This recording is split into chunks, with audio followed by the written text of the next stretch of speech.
Assalamualaikum warahmatullahi wabarakatuh. Perkenalkan, saya Siti Jamilah dengan NIM 24030101064. Di sini saya ingin mempresentasikan observasi cara kerja UMKM lokal untuk memenuhi ujian tengah semester mata kuliah pengantar manajemen kelas AK 103 Universitas Cyber Asia. Latar belakang UMKM atau usaha mikro kecil menengah merupakan tulang punggung ekonomi rakyat. Banyak pelaku usaha kecil seperti pedagang bakso yang menjalankan bisnis secara mandiri tanpa sistem manajemen yang jelas. Observasi ini dilakukan untuk melihat bagaimana prinsip-prinsip manajemen yang diterapkan di lapangan secara sederhana. Berikut adalah profil usaha narasumber. Nama usaha Bakso Pak Desa Timin, jenis usaha kuliner kaki lima, berlokasi di Jalan Syahrini, Pasar Minggu, dengan jam operasional pukul 16 sampai 23 waktu Indonesia Barat. Berikut yang menjadi narasumber secara langsung adalah Mbak Ika selaku anak dari Pak Desa Timin. Setiap harinya keputusan penting apa saja sih yang Bapak dan Mbak ambil supaya dagangan bisa berjalan dengan lancar?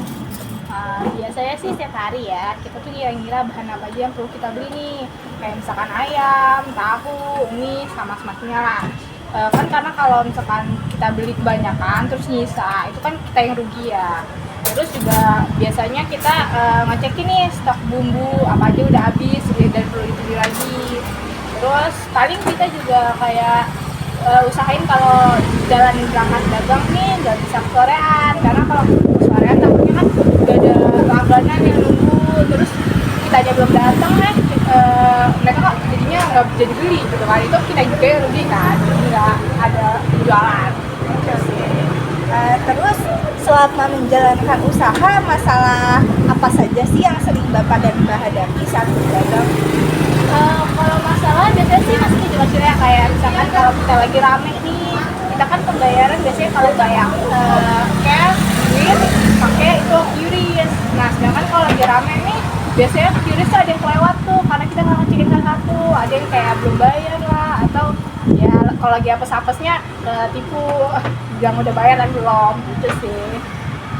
Setelah wawancara, kita kembali pada fokus observasi, yaitu keputusan manajerial harian dalam usaha, masalah yang dihadapi dalam usaha, serta rekomendasi manajemen yang realistis. Keputusan manajerial harian. 1. Menentukan jumlah bahan baku yang harus dibeli setiap hari. 2. Mengatur waktu mulai jualan agar sesuai dengan jam ramai pelanggan. 3. Mengelola keuangan harian seperti modal dan hasil penjualan. Masalah yang dihadapi. 1. Semua pekerjaan dilakukan dengan tenaga yang terbatas atau hanya berdua saja. 2. Tidak ada pencatatan keuangan yang jelas seperti pemasukan dan pengeluaran maupun kerugian yang tidak tercatat. Ketiga, tidak ada perencanaan stok yang akurat. Keempat, belum ada strategi promosi digital. Analisis dengan prinsip manajemen, fungsi manajemen dengan penerapan di lapangannya. Perencanaan atau planning dilakukan secara sederhana berdasarkan pengalaman harian. Pengorganisasian atau organizing belum ada pembagian tugas yang jelas. Pengarahan atau actuating dilakukan langsung oleh pemilik. Pengawasan atau controlling tidak ada pencatatan keuangan sehingga sulit mengontrol keuntungan. Kemudian ada rekomendasi manajemen realistis. Mereka dapat menggunakan pencatatan kas sederhana untuk sekedar mencatat uh, pemasukan dan pengeluaran, dan untuk menghindari terjadi kerugian seperti pembayaran kris yang tidak masuk, saya sendiri menyarankan mereka untuk menggunakan kris speaker, yaitu alat yang dapat berbunyi ketika uang diterima oleh penjual.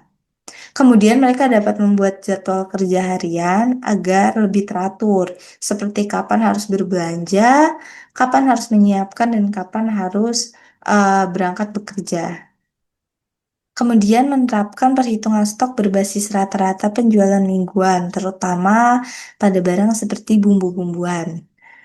melibatkan keluarga atau asisten untuk membantu sebagai tenaga kerja bantuan. Kemudian, memulai promosi digital seperti mendaftarkan diri kepada merchant seperti Gojek dan Grab, juga memasarkan secara manual di grup WhatsApp ataupun media sosial lainnya. Sekian yang dapat saya sampaikan. Siti Jamila pamit undur diri. Terima kasih.